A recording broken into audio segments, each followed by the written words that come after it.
నా పేరు ఎం రామేంద్ర నాయక్. నేను అనంతపూర్లో సెంట్రల్ జైల్లో హెడ్ కానిస్టేబుల్గా పనిచేస్తాను. నాకు ఉన్నటువంటి న్యూమోనియా వ్యాధితో అక్కడ బాధపడుతూ మా దగ్గర ఉన్న కన్సల్ట్ మాకు తెలిసిన డాక్టర్ గారిని చెస్ట్ స్పెషలిస్ట్ కలిస్తే అక్కడ డాక్టర్ గారు నీకు న్యూమోనియా వ్యాధితో నువ్వు బాధపడుతున్నావు, ఊపిరితిత్తు లంగ్స్ అన్ని డ్యామేజ్ అయినాయి అని చెప్పేసి వాళ్ళు తొందరగా ఏదైనా మంచి హాస్పిటల్కి వెళ్ళాలని సలహా ఇస్తే అక్కడ ఒక డాక్టర్ సారు ఇక్కడ అపోలో హాస్పిటల్కి రెఫర్ చేశారు. ఇటుకు వచ్చిన తర్వాత చాలా అన్కాన్షియస్లో ఉన్నాను. తర్వాత జువా శ్రీకాంత్ సారు చూసి ఓకే అండి చేద్దాం, పర్వాలేదు, అవుతుందిలేండి, నో ప్రాబ్లం అని చెప్పి ధైర్యం చెప్పి ట్రీట్మెంట్ స్టార్ట్ చేశారు. సార్కి ట్రీట్మెంట్ సహకరించాను. ఆయన 1 అవర్కి వచ్చి చూసి ట్రీట్మెంట్ ఇచ్చారు.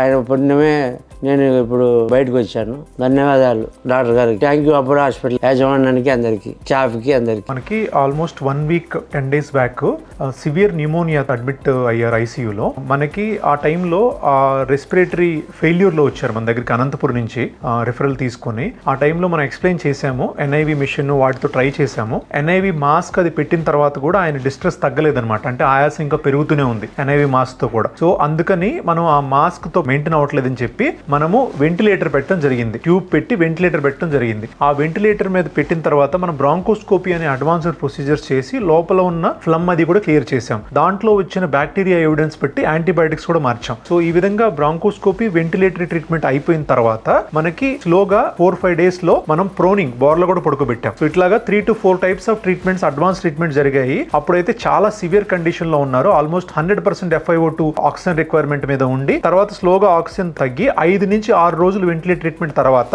ఆయనకి ఇంప్రూవ్మెంట్ వచ్చిందండి. ఇప్పుడు మీరు చూడొచ్చు ఆయన without ventilator, without oxygen normal గా కూర్చొని మాట్లాడుతున్నారు మనతో. ఇదంతా కూడా 1 week to 10 days తోనే. సో మనం ఏంటంటే అండి ఇక్కడ అపోలో హాస్పిటల్స్ లో precise diagnosis, precise treatment and faster recovery అనే ఎయిమ్ తో వెళ్తామండి. ఆ డయాగ్నోస్టిక్ పార్ట్ ఏదైతే ఉందో దాన్ని ఇనీషియల్ టైంలోనే దాన్ని అడ్రస్ చేసి ఆ కాజ్ ఏంటి, రూట్ కాజ్ వరకు వెళ్ళి ట్రీట్మెంట్ చేసి అనేది మనం క్రిటికల్ ఇల్ పేషెంట్స్ ట్రీట్ చేయడం జరుగుతుందండి. రోజు ఆయన ఇంటికి వెళ్ళిపోతున్నారు. ఆక్సిజన్ కూడా లేకుండా, ఏం లేకుండా పోలీస్ గా వర్క్ చేస్తారు సార్ అనంతపురంలో. సో ఇప్పుడంతా ఈజీగా ఉందండి. సో ఇలాంటి మనకి అవేర్నెస్ అనేది కలవడం చాలా అవసరం. ఎందుకంటే ఆయన గనక కొంచెం ఎర్లీగా హాస్పిటల్కి వచ్చి ఉంటే, అంటే ఇనీషియల్ గా వచ్చినప్పుడు కొంచెం ఎర్లీగా వస్తే న్యూమోనియా అంత సివియర్ గా ప్రోగ్రెస్ అవ్వకపోతే ఓన్లీ మాస్క్ ట్రీట్మెంట్ తోనే మనం ఫైనల్ ట్రీట్మెంట్ ఇచ్చేసే వాళ్ళము. వెంటిలేటర్ వరకు అసలు వెళ్లే అవకాశం కూడా వచ్చేది కాదు. ఈ అవేర్నెస్ క్రియేట్ చేయడం కోసమే ఈ వీడియో చేయడం జరుగుతుందండి.